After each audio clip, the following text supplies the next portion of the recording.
Was this shot on an 85mm or on the 28-70? Okay, now what about this one?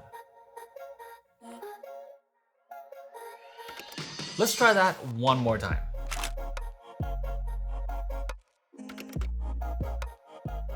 Look, I love the 85mm F1.2. You can check out my review here about me raving about it the entire time. But I ended up selling that lens for the 28-70 F2.0, and I have 5 reasons for you today to tell you exactly why I did just that. The first one, arguably like the biggest reason for me, and that is speed. Literal speed. Here's what I mean by speed. I mean like having a range of versatile photos taken within a set amount of time. By the time you get this opportunity to take photos on the 85mm, you either have to run like a quarter of a distance of a football field in order to capture everything that you want in frame, like your subject in frame. And then you're also going to lose out on a lot of the landscape with the 85.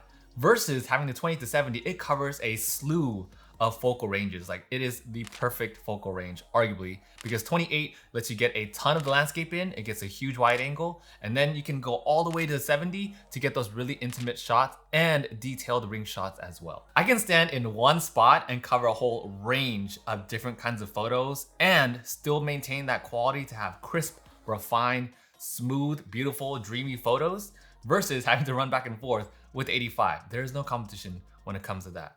Reason number 2, practicality. As much as I wanted to use the 85, I could rarely ever find an instance or a moment when I could ever use the 85 indoors. It was so impractical because you have to stand so far away, and even if you did have enough of a distance, you'd probably only get like a half-body shot, maybe just like a face-to-face shot with a couple.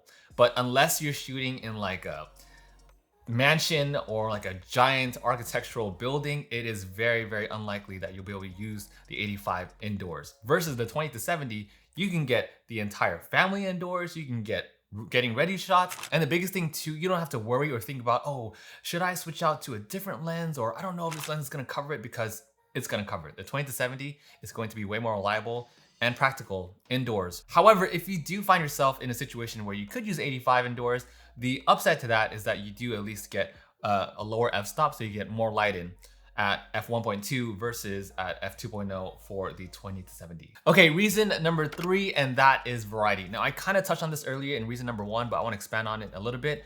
But having one lens that can shoot wide at 24, medium at 50, and then close at 70mm is unreal. Because before this, with the EF lenses, you could tell right away whether or not you're using a zoom lens versus a prime lens.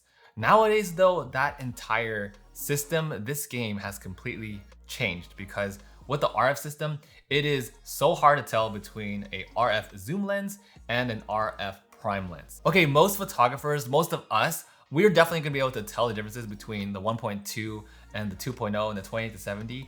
But like realistically, for our clients, they're never gonna be able to tell. And no one's also gonna come up to you and be like, oh my God, that picture that you took of us by the fountain, I wish you like went all the way down to 1.2. Because you didn't crush the background far enough, it was just such a bad photo. Like, that's so unrealistic. No one's gonna be able to tell the differences, that 0.8 difference. Unless you want that extra level of detail, unless you want that extra sliver of light to go through, then by all means, like go for the 85, especially if you have the time to. But realistically, I just feel like the 20-70, like letting go of all the benefits from that lens to choose the 85 is a little bit impractical. But again, it also depends on what you're shooting. I should probably tell you by now, by the way, if you haven't realized it yet, but I'm also a wedding photographer, so you know the niche that I'm coming from.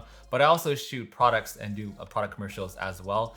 And if you haven't subscribed to this channel and you enjoyed today's review, you enjoy the reviews that I do, then please hit subscribe, because we are getting a little bit closer to 1,000 subs. All right, I have 2 more reasons for you. So reason number 4, and that is they're practically the same. So you have 85, you have extra 15mm distance there.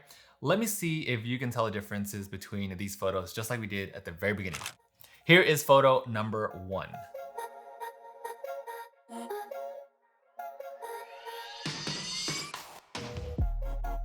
Did you get it?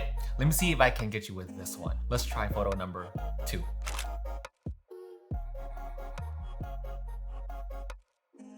Oh, I bet you didn't know it was this lens right here. Now let's try again with photo number 3.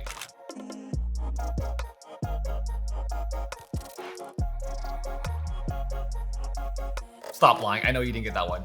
Just kidding. I'm sure you got them all. But you see what I mean? Like the differences between 85 and like 70, they're so minimal. And again, clients for the most part are not gonna be able to tell the difference. I don't think having the background a little bit more crushed is going to be a problem that they have with our photos, if they have a problem at all. Have you ever shot with other photographers in the field and they're all like, oh my God, I only shoot primes. There's nothing in my kit, nothing in my backpack except primes. That was me.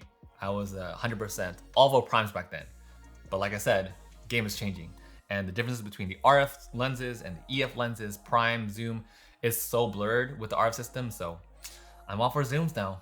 Okay, final reason for you today, reason number 5. Arguably, this is probably my second biggest reason why I left the 85 for the 20-70, and that is the minimum focusing distance. With the 85, you have a minimum focusing distance of 2.79 feet or 0.85 meters versus the 28-70, which has a minimum focusing distance of 1.28 feet or 0.39 meters. You can get more than twice as close with the 20-70 and get ring shots, you can get close-up details, but you practically lose that ability with the 85. However, I will say though that the 85, even with the super shallow depth of field all the way to 1.2, it's still laser sharp and it doesn't spend ages hunting either. So there certainly is a trade-off there. Here's the bottom line. I bought the 20-70 because you don't have to spend time swapping out lenses to get this huge range of distances that the 20-70 covers versus having the 85 and then switching out to a 50 and then switching out to a 35 or a 24 for a wide. You don't have to deal with that by just having the 20-70. Plus, like it at 2.0 is so comparable for the 1.2 at the 85. I feel like the differences are so subtle that most people won't even recognize that. And especially the people that we're delivering these photos to, it's not gonna matter as much to them. The quality of the RF 20-70 is comparable, if not the same, as the 85. It's super convenient and amazing to be able to go wide at 28 and capture a bunch of things indoors versus going outdoors and then still being able to capture those intimate proposals at 70mm. And there is no other lens right now where you can literally shoot an entire wedding with just one lens. Like show me another lens that can do what the 20-70 can do.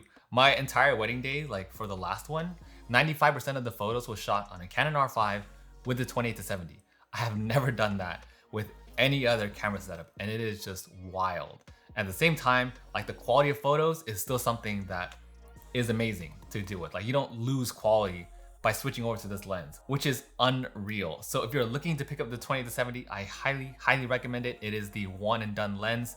Let me know if you have any questions about this one in the comments below. And thanks for sticking with me for this review.